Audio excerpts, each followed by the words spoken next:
Channel hello study point में आपका तहे दिल से स्वागत है। देखिए अपन पिछले वाले लेक्चर में पढ़ रहे थे विद्युत रसायन का 5वां पार्ट और इसमें अपन ने पढ़ा था इलेक्ट्रोड विभव और यहाँ पे मानक इलेक्ट्रोड विभव। जैसा कि आप देख पा रहे हैं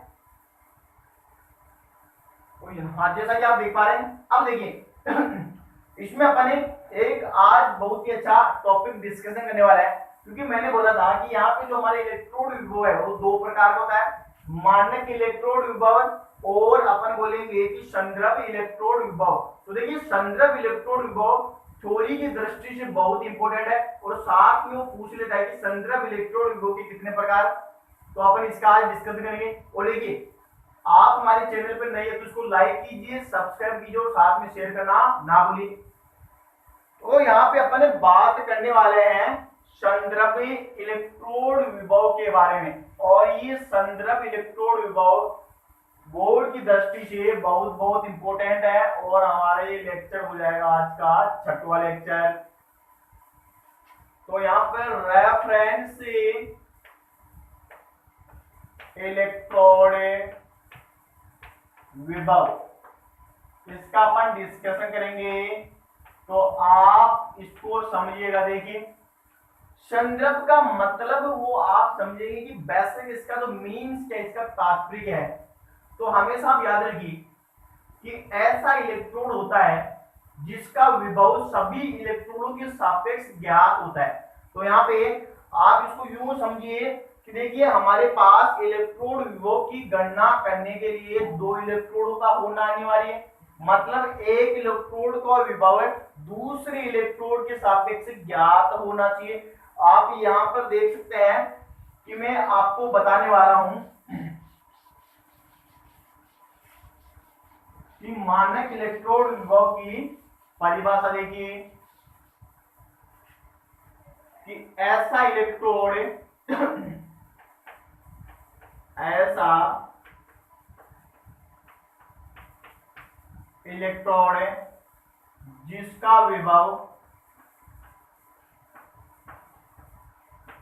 जिसका विभव अन्य इलेक्ट्रोडों के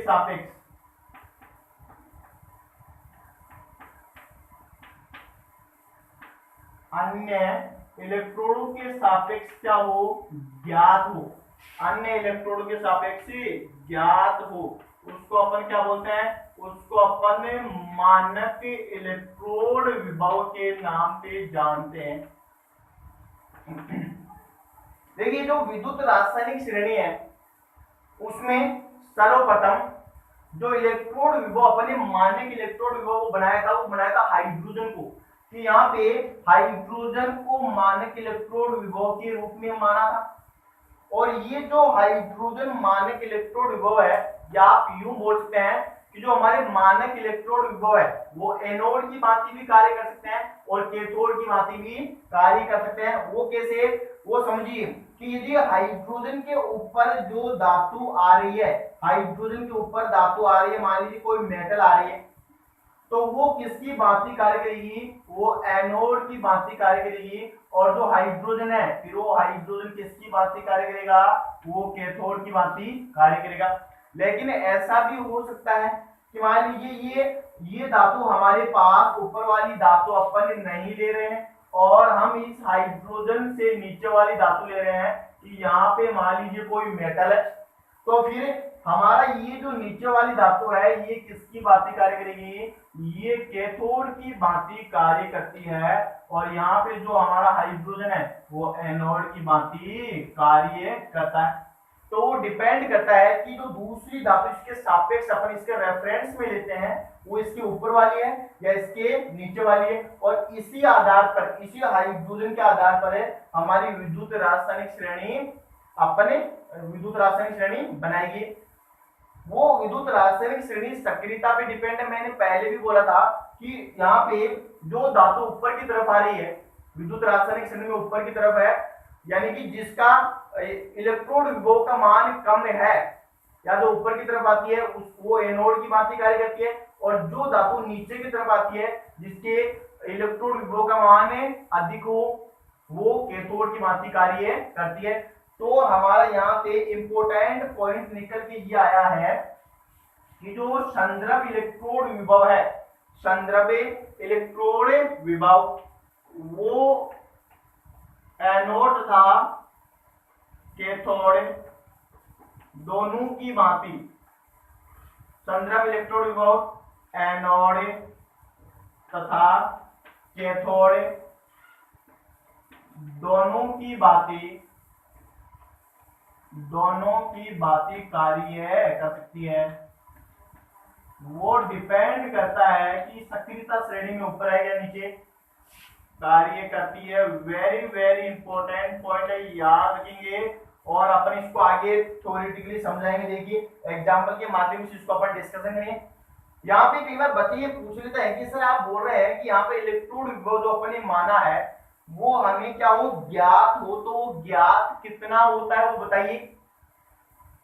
तो देखिए यहाँ पे जो ज्ञात इसका मान होता है वो यहाँ पे जो रेफरेंस इलेक्ट्रोड विभव उसका मान कितना होता है, 0 होता है। और ये किसी भी प्रेशर या टेम्परेचर में इसका आप मेजरमेंट करेंगे तो इसका अपन रेफरेंस इलेक्ट्रोड विभव 0 मानते हैं। अर्थात इसका हमें पता चल चुका है कि जो संदर्भ इलेक्ट्रोड विभव है उसका मान 0 होता है। तो देखिए आगे अपन बात करते हैं कि सर अब आप आगे ये बताएंगे कि जो संदर्भ इलेक्ट्रोड विभव है इसके प्रकार भी क्या। हाँ देखिए इसके अपन प्रकार देखने वाले हैं कि संदर्भ इलेक्ट्रोड विभव के प्रकार। तो जो प्रारंभिक काल में हाइड्रोजन को संदर्भ इलेक्ट्रोड विभव माना जाता था, लेकिन धीरे धीरे अन्य भी संदर्भ इलेक्ट्रोड विभव की खोज हो चुकी है। तो यहाँ पे मैं बात करूंगा कि संदर्भ इलेक्ट्रोड विभव के प्रकार। तो प्रकार में हम 2 प्रकार पढ़ेंगे, प्राथमिक संदर्भ इलेक्ट्रोड विभव और द्वितीय के संदर्भ इलेक्ट्रोड विभव। तो पहले अपन देखते हैं कि प्राथमिक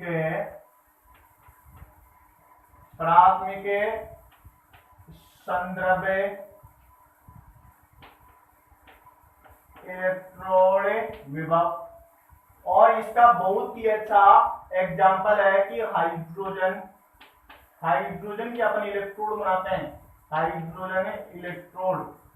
तो इसको आप समझिए, देखिए मैंने पीछे बोला था कि यहाँ पे जो प्राथमिक इलेक्ट्रोड विभव का एग्जांपल है हाइड्रोजन इलेक्ट्रोड।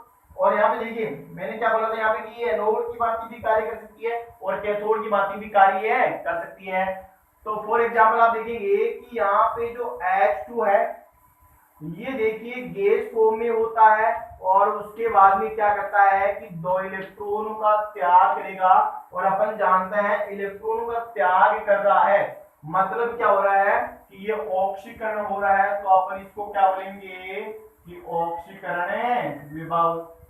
ऑक्सीकरण, यहाँ पे ऑक्सीकरण हो रहा है और अपन जानते हैं ऑक्सीकरण कहाँ पे होता है और एनोड पे ऑक्सीकरण होता है। तो अपन इसको एनोड इलेक्ट्रोड विभव बोलेंगे। और ये देखिए ये जो वापस से 2H+ आयन है ये इलेक्ट्रॉन को ग्रहण करेंगे और वापस से हाइड्रोजन गैस फॉर्म में चले जाएंगे। तो यहाँ पे क्या हो रहा है, इलेक्ट्रॉन का ग्रहण करना अपचयन की प्रक्रिया होती है। और अपन जानते हैं बच्चों कि अपचयन की प्रक्रिया हमारी कैथोड पे संपन्न होती है। तो ये हमारा स्टेटमेंट था, ये यहाँ से सत्य हो चुका है। ये अपचयन भी हो रहा है और ऑक्सीकरण भी हो रहा है। मतलब जो संदर्भ इलेक्ट्रोड विभव है वो एनोड की भांति भी कार्य कर सकती है और कैथोड की भांति भी कार्य कर सकती है। अब देखिए इसके लिए अपन इसका इलेक्ट्रोड विभव अपन लिखेंगे। तो आप यहाँ पे पहले जो एनोड वाली है इसके लिए अपन लिखते हैं यानी कि जो गैस फॉर्म में हाइड्रोजन है उसको लिखेंगे हाइड्रोजन, ये गैस फॉर्म में। उसके बाद में एक अपन लाइन लगाते हैं और जो एक्वस फॉर्म में आयन है उसको अपन लिखते हैं एक्वस, और ये क्या है एक्वस रूप में। तो ये तो हमारा एनोड का संदर्भ इलेक्ट्रोड हो गया। इसी तरह अपन कैथोड का लिखेंगे। तो देखिए मैंने पीछे वाले लेक्चर में सेल का प्रदर्शन करना बताया था, वहां पे हमने इस प्रकार का जो प्रदर्शन किया था। तो कैथोड के लिए अपन क्या लिखेंगे, देखिएगा यहाँ पे पहले आयन लिखते हैं और ये आयन देखिए किस रूप में होंगे, ये जलीय रूप में होंगे। उसके बाद में गंडा लगाते हैं और ये H2 गैस यहाँ पे। तो ये हमारा प्रदर्शन, इसके लिए अपन इस प्रकार लिखते हैं। आगे देखिएगा, जो अपन द्वितीय संद्रव इलेक्ट्रोड है वो भी अपन देखने वाले हैं कि यहाँ पे द्वितीय संद्रव इलेक्ट्रोड इलेक्ट्रोड विभव और द्वितीय संद्रव इलेक्ट्रोड वो अपन दो प्रकार के देखते हैं। एक तो अपन देखते हैं सिल्वर क्लोराइड और दूसरे अपन देखते हैं केलोमले इलेक्ट्रोड। तो पहले के बारे में अपन यहाँ पे बात करेंगे, वेरी वेरी इंपॉर्टेंट है, बच्चों ध्यान दीजिएगा कि यहाँ पे पहले मैं बात कर लेता हूँ कि केलोमले इलेक्ट्रोड के बारे में। ये इसके एग्जाम्पल है कि केलोमल इलेक्ट्रोड पे जो ऑक्सीकरण प्राप्ति की प्रक्रिया है वो कैसे होती है। तो आप इसको ध्यान से समझेंगे। यहाँ पे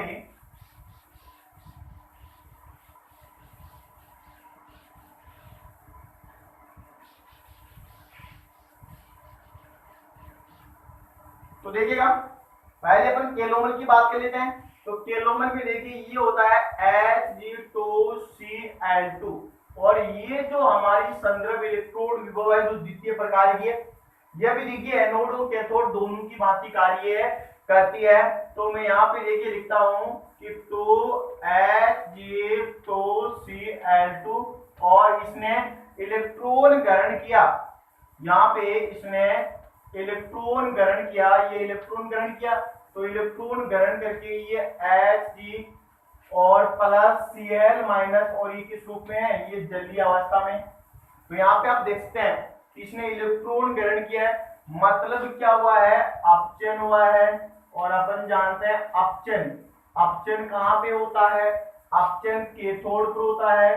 तो जो केलोमल इलेक्ट्रोड है वो कैथोड की भांति भी कार्य कर सकती है। और अपन आगे देखेंगे कि जो Hg प्लस Cl और ये एक्वस फॉर्म में है तो ये बना लेगी Hg यहाँ पे तो Cl2 और इसने क्या कर दिया, इलेक्ट्रॉन त्याग दिया। तो यहाँ पे देखिए इलेक्ट्रॉन का त्यागना ऑक्सीकरण होता है। तो मैं यहाँ पे लिखता हूँ कि यहाँ पे ऑक्सीकरण की प्रक्रिया संपन्न होती है और ऑक्सीकरण की प्रक्रिया अपन जानते हैं कि एनोड इलेक्ट्रोड पे संपन्न होती है। तो हमें पता लग चुका है कि जो हमारी केलोमल इलेक्ट्रोड है वो एनोड की भांति भी कार्य कर सकती है और कैथोड की भांति भी कार्य कर सकती है। और जो लास्ट हमारी वेरी वेरी इंपॉर्टेंट इलेक्ट्रोड है वो हो जाएगी silver chloride, silver chloride, silver chloride electrode.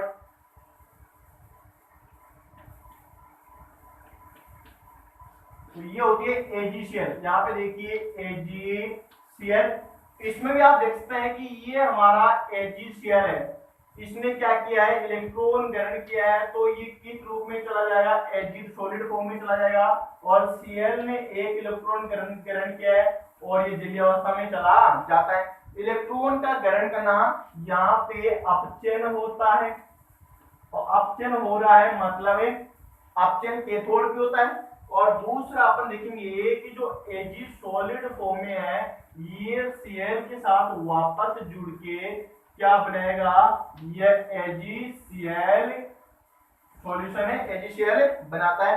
और यहाँ पे इलेक्ट्रॉन ग्रहण किए जा रहे हैं तो इलेक्ट्रॉन ग्रहण करेगा बच्चों तो ये क्या होगा, ऑक्सीकरण की प्रक्रिया संपन्न होगी। और अपन जानते हैं ऑक्सीकरण की प्रक्रिया हमारी एनोड पे संपन्न होती है।